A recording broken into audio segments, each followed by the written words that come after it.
सौनकादिक ऋषि पूछते हैं कि देखिए, कहते हैं कि भगवान अजन्मे हैं और कोई कहता है कि उन्होंने जन्म लिया है। तो भगवान अजन्मे हैं कि उन्होंने जन्म लिया है, ये बात स्पष्ट कीजिए। तब सूत जी कहते हैं कि देखिए, ईश्वर कभी भी जन्म नहीं लेते, वह जन्मे हैं, क्योंकि ईश्वर हमेशा अवतार धारण करते हैं। और अवतार भी कब धारण करते हैं कि जब जब होत धर्म की हानि, बड़ा ही असुर महाअभिमानी, तब तब धरि प्रभु विविध शरीर, हर हिम कृपा निधि सज्जन पीर। अब महाराज सौनकादिक ऋषि कहते हैं कि आप कृपया करके भगवान के 24 अवतारों की कथा सुनाइए। तो सूत जी कहते हैं कि जब ईश्वर ने इस पृथ्वी का निर्माण करने का सोचा, श्री हरि विष्णु शेष सैया पर निद्रा में लीन थे, पूरी पृथ्वी जलमग्न थी, तब उनकी नाभि से कमल उत्पन्न होते हैं, उस कमल से ब्रह्म उत्पन्न होते हैं, फिर ब्रह्म से जितने भी जीव जंतु हैं सभी की उत्पत्ति होती है। ये भगवान का विराट स्वरूप भी कहा गया है। अब उसके बाद जब ईश्वर ने मानव शरीर की रचना करने की सोची, तब उन्होंने महत्व, अहंकार, 5 महाभूत होते हैं, क्षितिजल पावक गगन समीरा, पंच रचित है अदम शरीर। 5 महाभूत होते हैं, आकाश, वायु, अग्नि, जल और भूमि।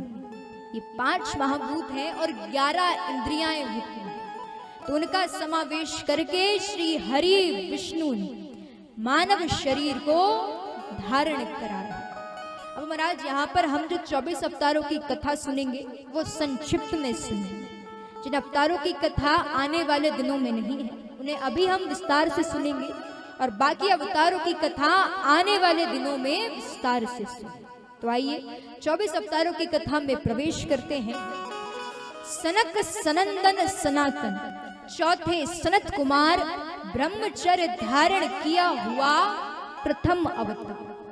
श्री हरि विष्णु ने उनका पहला अवतार धारण करा है सौनकादिक ऋषियों के रूप में।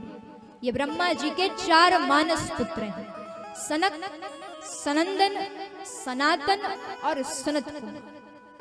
ये उनके 4 मानस पुत्र हैं। इन्होंने मात्र 5 वर्ष की आयु में तप को धारण करा और कठोर तपस्या का मार्ग बताया। दूसरा अवतार श्री हरि विष्णु सूकर के रूप में लेते हैं, बरहा अवतार धारण करते हैं, जिसमें कि वो पृथ्वी को पाताल लोक से ऊपर लाते हैं। अपनी दाढ़ी की नोक पर रख करके वो पृथ्वी को पाताल लोक से ऊपर लेकर के आते हैं। उनका दूसरा अवतार है। तीसरा अवतार श्री हरि विष्णु नारद जी के रूप में लेते हैं, जिसमें कि उन्होंने किसी भी प्रकार के कर्म बंधन का मार्ग बताया। चौथा अवतार श्री हरि विष्णु नर नारायण के रूप में धारण करते हैं, जिसमें कि उन्होंने अपनी मन और इंद्रियों का संयम करके कठोर तपस्या करी और कठोर तपस्या का मार्ग बताया। पांचवा अवतार श्री हरि विष्णु कपिल मुनि के रूप में धारण करते हैं, जिसमें कि उन्होंने सभी तत्वों का निर्णय करने वाले सांख्य शास्त्र का पुनः निर्माण कर और अपनी माता देवहूति और असुर नामक ब्राह्मण को उपदेश दिए। अब छठवां अवतार श्री हरि विष्णु लेते हैं दत्तात्रेय के रूप में। इस अवतार की कथा को हम विस्तार से सुनते हैं। तो महाराज माता अनुसुईया थी।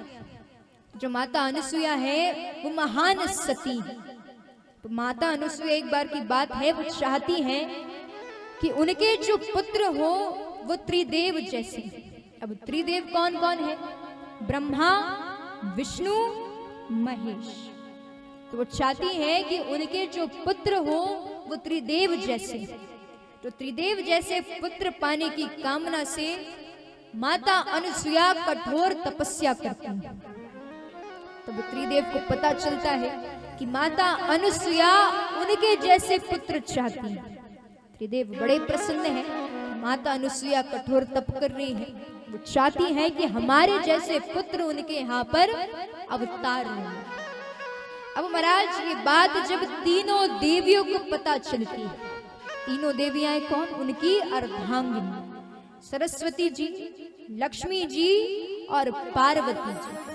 अब जब ये बात तीनों देवियों को पता चलती है तो मन में जलन के भाव आते हैं। देखिए स्त्री का स्वभाव है, जलन के भाव बड़े जल्दी आते हैं। अब कैसे? मान लीजिए आपकी सहेली ने आपसे अच्छी साड़ी खरीद ली है, ला करके आपको दिखाएगी कि बताओ मेरी साड़ी कैसी है। अब उस समय तो कहेंगे बड़ी अच्छी है, पर मनी मन जलन होती है। तो सोचते हैं कि रुको अब तुमसे अच्छी लेकर के बताएंगे। अब यदि आपकी सहेली ने आपसे अच्छे आभूषण ले लिए, फिर मन में जलन होती है कि ठीक है अब तुमसे अच्छा मैं लेकर के दिखाऊंगा। शामत किसकी आती है? बेचारे पतियों की। जिद पकड़ लेते हैं, खाना पीना मुश्किल होता है। तो सोचिए वो तो भगवान है, जब उनके मन में जलन के भाव आ रहे हैं तो हम तो साधारण मनुष्य हैं। अब महाराज तीनों देवियों के मन में जलन के भाव आते हैं। अब त्रिदेव से कहती हैं कि देखिए आप जाइए और जाकर के माता अनसुया के सतीत्व की परीक्षा लीजिए। त्रिदेव कहते हैं परीक्षा क्यों लेना? अरे माता अनुसुईया तपस्या कर रही हैं, अच्छी बात है, करने दीजिए। पर महाराज तीनों देवियां जिद पकड़ लेती, तो त्रिदेव को ना चाहते हुए भी मानना पड़ता है। अब महाराज त्रिदेव पृथ्वी लोक पर जाते हैं, साधुओं का वेश धारण करा है। अब माता अनुसुईया की कुटिया के बाहर पहुंचते हैं। तो जैसे उनकी कुटिया के बाहर जाते हैं तो साधु संत किस तरह से भिक्षा मांगते हैं, क्या कहते हैं कि भिक्षा दे। ऐसे ही तीनों देव पुकार रहे। माता अनुसुईया सुनती है, दौड़ी दौड़ी आती, कहती है रुकिए मैं भिक्षा लेकर के आती हूँ। त्रिदेव कहते हैं आप रुकिए, पहले हमारी बातें सुनिए। अनुसुईया कहती है बताइए। त्रिदेव कहते हैं कि देखिए यदि आपको हमें भिक्षा देना है तो हमारी शर्त मानना पड़ेगा। माता अनुसुईया सोच रही है ऐसी कैसी भिक्षा, उसके लिए ये शर्त बता रहे हैं। मनी मन सोच रही है कि शायद ऐसा होगा कि बहुत दिनों से अच्छा भोजन नहीं मिला हो, भोजन करना चाहते हो या कुछ और। अब महाराज माता अनुसुईया सोचते सोचते कहती है ठीक है बताइए क्या शर्त है। तो त्रिदेव कहते हैं शर्त ऐसे नहीं बताएंगे, आपको उसके लिए हमें वचन देना पड़ेगा।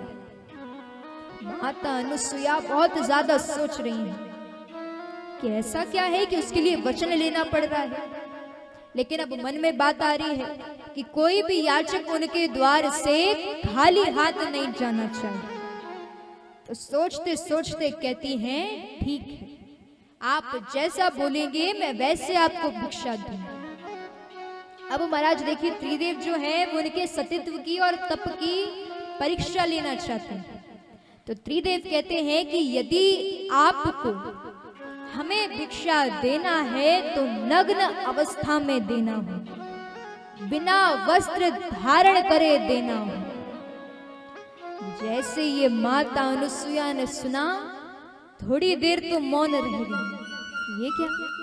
वो मनी मन सोच रही है कि मैं किसी अनजान पुरुष के सामने ऐसे जा सकती हूँ, लेकिन अब वचन दे दिया है तो मनी मन सोच रही है कि क्या करूं। तो जैसा मैंने कहा था कि वो स्वयं महान सती, तो वो साधु संतों से कहती है, त्रिदेव से कहती है कि आप रुकिए मैं अभी आती हूँ। माता अनुसुईया सोचती है कि मैं किसी अनजान पुरुष के सामने ऐसे नहीं जा सकती, पर मैं अबोध शिशुओं के सामने जरूर जा सकती हूँ। कि देखिए एक छोटे से बच्चे में कोई भावना नहीं होती, हमारी तरह उनमें कोई भाव नहीं होते, काम क्रोध मद लोभ मोह ये सब उनमें नहीं होता। तो इसलिए माता अनुसुईया कहती है आप यही रुकिए मैं अभी आती हूँ। तो तुरंत अंदर जाती है, जल का कलश लाती है, अब उस जल को अभिमंत्रित करती है। अब जैसे ही उसके छींटे त्रिदेव पर पड़ते हैं तो ब्रह्मा विष्णु महेश तीनों देव छोटे छोटे शिशु बन चुके हैं, छोटे छोटे शिशुओं के रूप में आ गए। अब महाराज माता अनुसुईया तीनों देव को उठाती हैं, अपनी गोद में धारण करती हैं और अपनी कुटिया में पालने में ला करके सुला देती हैं।